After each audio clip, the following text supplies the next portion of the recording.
پتے پر جوانی آ گئی، آج زانوئے ازل نے صبح پہ انگڑائی لی، مسکرا کر ایک کرن نے ہاتھ میں شہنائی لی، مخزن اسرار و قدرت کے امی پیدا ہوئے، گل ہوا دنیا میں ختم المرسلی پیدا ہوئے، محمد مصطفیٰ آئے بہاروں پر بہار آئی، زمین کو چومنے جنت کی خوشبو بار بار آئی، زمین کو چومنے جنت کی خوشبو بار بار آئی۔ میرے نبی کی شان بہت ہی اعلیٰ ہے، بہت ہی عرفہ ہے۔ آئیے ہم قرآن مقدس کی صرف ایک آیت کریمہ سے سمجھنے کی کوشش کرتے ہیں، وہ بھی آیت درود ہے۔ ان اللہ و ملائکتہ یصلون علی النبی یا ایھا الذین آمنوا صلوا علیہ وسلموا تسلیما۔ اللہ رب العزت قرآن مقدس میں ارشاد فرماتا ہے کہ بے شک اللہ اس کے فرشتے نبی پر درود بھیجتے ہیں۔ اے مسلمانوں، تم بھی میرے نبی پر خوب خوب درود و سلام بھیجو۔ عزیزان ملت اسلامیہ، ایک طرف اللہ رب العزت حکم دے رہا ہے بندوں کو کہ میرے محبوب پر درود و سلام بھیجو، اور جب ہم درود پڑھتے ہیں تو اس وقت ہم کیا کہتے ہیں؟ ہم کہتے ہیں اللہم صلی، اے اللہ تو درود بھیج، اور رب کہہ رہا ہے کہ درود بھیجو، میرے نبی پر سلام بھیجو۔ اور جب ہم درود پڑھتے ہیں تو کہتے ہیں اللہم صلی، امر کا صیغہ استعمال کر رہے ہیں۔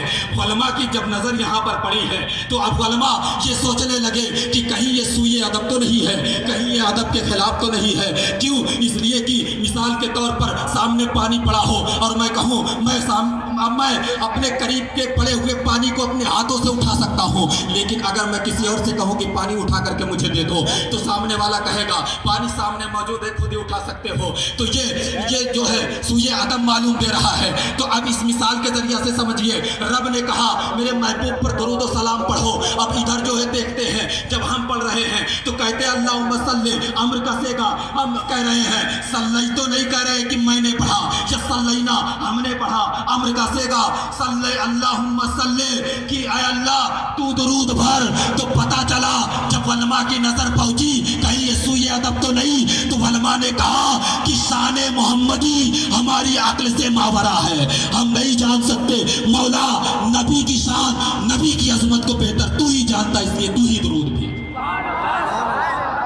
عزیزان ملت اسلامیہ، اب آپ کی توجہ اور چاہتا ہوں، اب اس آیت میں کہا گیا اللہم صلی، اب جو آیت کریمہ ان اللہ و ملائکتہ یصلون علی النبی یا ایھا الذین آمنوا صلو، یہ صلو یہ تفصیل مانگ رہا ہے، اجمال نہیں۔ میرے نبی کے پر درود و سلام پڑھو تفصیل کے ساتھ، اجمال کے ساتھ نہیں۔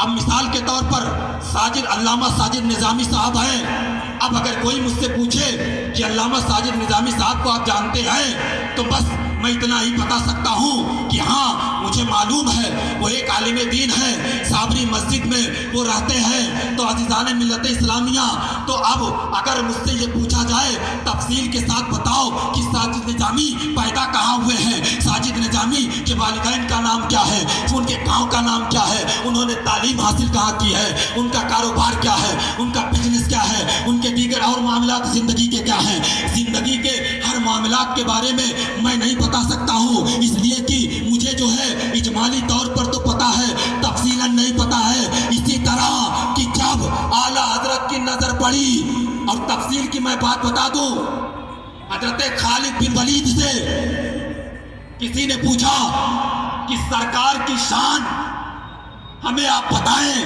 وہ بھی تفصیل کے ساتھ۔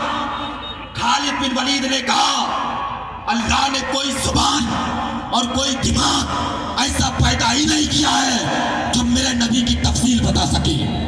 میرے نبی نے خود ابو بکر سے کہا یا ابا بکر لم یعرفنی حقیقتاً غیر ربی، اے ابو بکر میری حقیقت کو میرے رب کے سوا کوئی نہیں جانتا۔